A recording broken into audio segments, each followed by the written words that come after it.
विमी 1943 22 अगस्त 1977 एक भारतीय अभिनेत्री थीं जिन्होंने आबरू, हमराज और पतंगा जैसी भारतीय फिल्मों में अभिनय किया। उन्होंने हमराज में सुनील दत्त के साथ अभिनय किया और उल्लेखनीय हो गईं।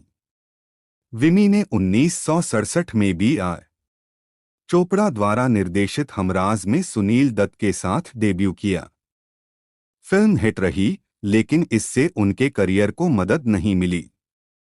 वह शशि कपूर के साथ पतंगा 1971 और वचन 1974 में दिखाई दी। वह दीपक कुमार के साथ आबरू 1968 में प्रमुख महिला थीं।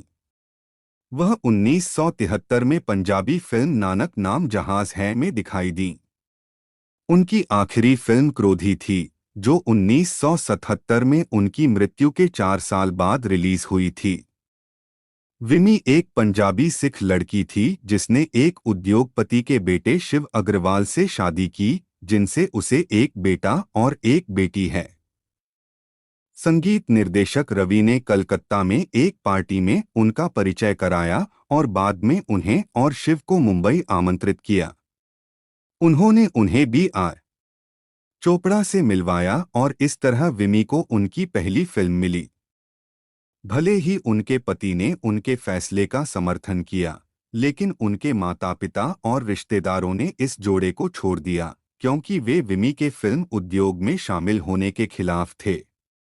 जब सुनील दत्त ने उनके लिए गाया, ना सर झुका के जियो, ना मुँह छुपे जियो, विमी की मनमोहक छवि ने दर्शकों का दिल जीत लिया।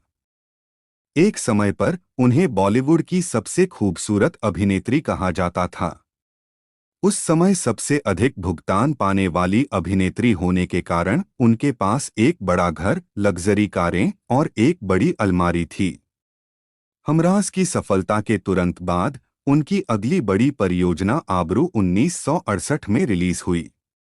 हालांकि यह फिल्म बॉक्स ऑफिस पर धमाका कर गई।